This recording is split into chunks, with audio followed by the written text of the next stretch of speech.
we are turning back to the football though. Andy Mitten is with us on the line from Japan, I think. Andy, good afternoon to you, I think. Yeah, good afternoon. I'm in Osaka. I've come here to interview David Villa, Andres Iniesta, and watch a bit of Japanese football and write about it. But I'm a bit jet lagged, but everything's fine. Very good. I saw Iniesta and Villa play a few weeks ago when they were playing Hiroshima when I was over there. They got hammered actually at the time, and I was expecting better things. I don't think they play for Vissel Kobe, right? And things haven't gone exactly amazingly for them. No, they haven't. Vissel are below halfway in the league table. Podolski also plays there. Thomas Vermaelen also plays there as well. And David Villa, when he said he was going to retire in the next couple of months, I think those who've watched him closely maybe thought it was the right time. Some players have done well when they've come to Japan. I think Iniesta is very popular. He's done okay, but no, the idea of them coming and leading Vissel to a title has been way off. They've been very, very consistent. They've changed managers. So I'll see what they've got to say about it. It seems like an interesting place for them to play, and I'm looking forward to meeting Andres in the morning. I'm looking forward to reading the piece as well, Andy. Just one other thing that kind of is curious about it is the whole Kobe model over there. Rakuten involved with the club, looking to become the Barcelona of the Far East, essentially. Is that correct?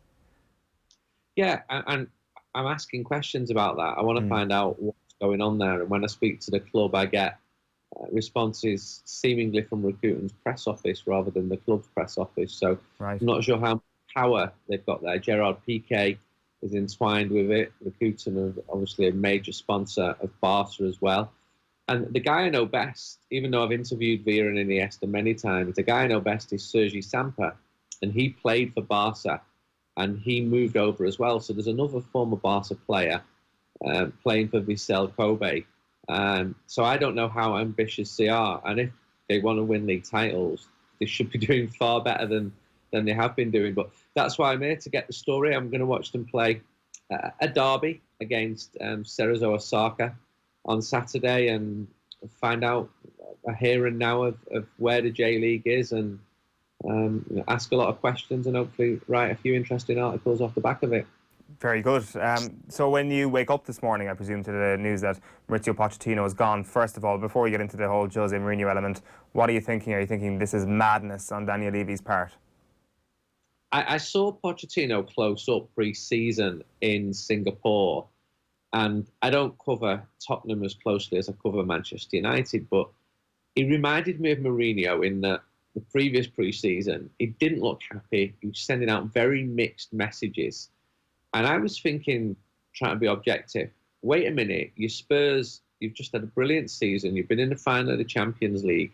What's going on behind the scenes there? And you could tell that things were not happy. And I spoke to several of the Spurs players on the record, but I spoke to other people I know close to Spurs off the record, and you could see that the players had issues. I was told there were a lot of egos there. I think the manager was frustrated that he couldn't bring more players in. I think there was just a disconnect and a breakdown in relationships, and that's been reflected in poor league results because Tottenham have been really poor this season. I think he's a good manager. I watched him closely, actually, when he was at Espanyol. And then when he went to Southampton, and I know two people who know him very well, and they said he's ruthlessly ambitious. But Pochettino's stock has definitely dimmed in the last year, because it was a year ago where people were saying he will replace Jose Mourinho at Manchester United. And that's obviously moved on quite a few steps since then. Right, so you would think that his stock has diminished to the point where his links that will probably pop up at Manchester United as soon as Solskjaer goes through his next bad run. You think that those links are very, very tenuous at this point? I don't think they're as strong as they were 2 months ago, because Solskjaer has won 5, drawn 2 and lost 1 of his last 8 games. The jury's definitely still out for Solskjaer. Look at Manchester United's league position. It's almost as unconvincing as Tottenham's league position. I think Pochettino will get a top-level job. He's taken Spurs to the Champions League final. Although I was there in Madrid, they didn't turn up, Spurs. They were really disappointing. I don't know whether they were exhausted after their exertions. But I think that Pochettino will be in the frame, but he hasn't won trophies with Tottenham. I think he should have gone out and won, even if it was a League Cup, even if it was an FA Cup. But he's clearly a very, very talented manager. I just sense that. And I spoke again to someone who knows him very well a few weeks ago, and he just said it's time for a new cycle there. He needs to build another project. The person suggested Manchester United, but I think Ole Gunnar's quite popular among a lot of United fans at the moment. Certainly among the fans who go to the matches, certainly among the fans who we survey. And I spoke to Ole Gunnar 2 weeks ago. I was left with the firm impression that he knows exactly what he wants to do and who he wants to get rid of and which players he's happy with and which ones he isn't, that he wants to continue the recruitment, which has gone well for him so far. But let's not be kidding. Manchester United have had a poor start to this season. He can build for the future all he likes, but he still needs to get results in the short term as well. And he's been getting them in the last month, but before that he wasn't. Yeah.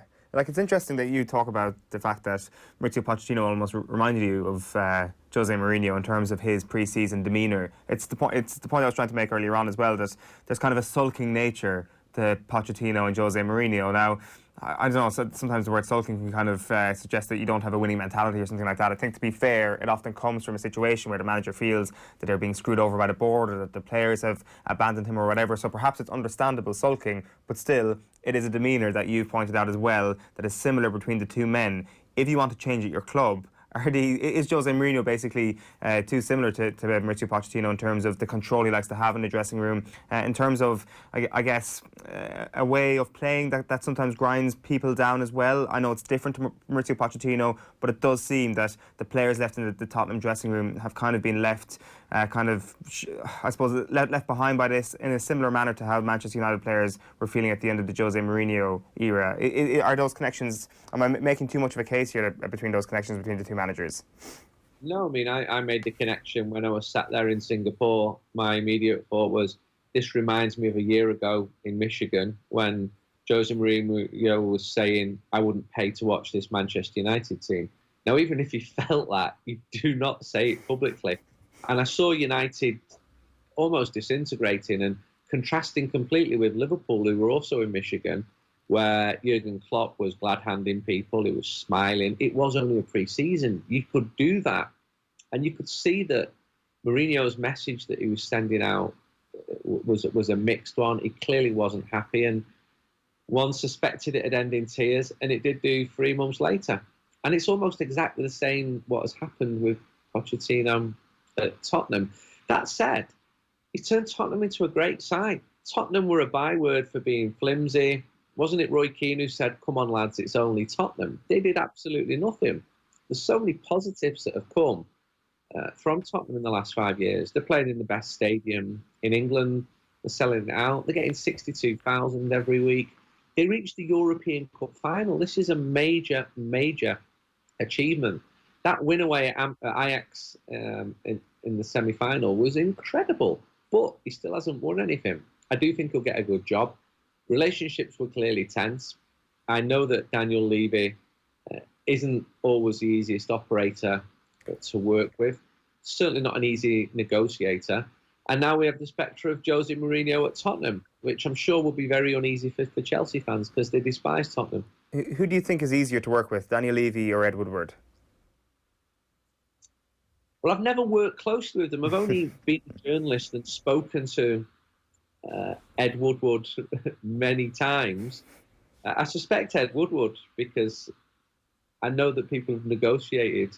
Well, I know Manchester United people have negotiated with Levy and they found him a very, very difficult operator. In the eyes of Tottenham fans, a very good operator because he gets the money that they want for players like Michael Carrick, Dimitar Berbatov.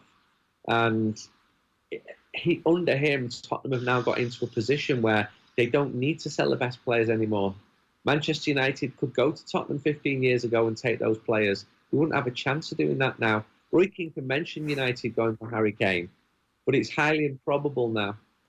But Woodward also is on far shakier ground, certainly with the fans, than Daniel Levy is. Right, that kind of adds to the whole allure of Tottenham Hotspur now. If you kind of leave aside the sort of recent history that Jose Mourinho has, which doesn't reflect amazingly well on his whole legacy, I think it's fair to say. And if we just judge this on reputation alone, like, this is the most high-profile appointment Tottenham Hotspur have ever had in their history as a football club. Jose Mourinho is without a doubt the most charismatic, the biggest name that Spurs have ever had, and that has to count for something when it comes to keeping these players. Allied to the fact that you've mentioned it yourself, Manchester United have had to negotiate with Daniel Levy in the past, probably because Jose Mourinho wanted a couple of these Spurs players in the past. He definitely wanted a couple of these Spurs players in the past.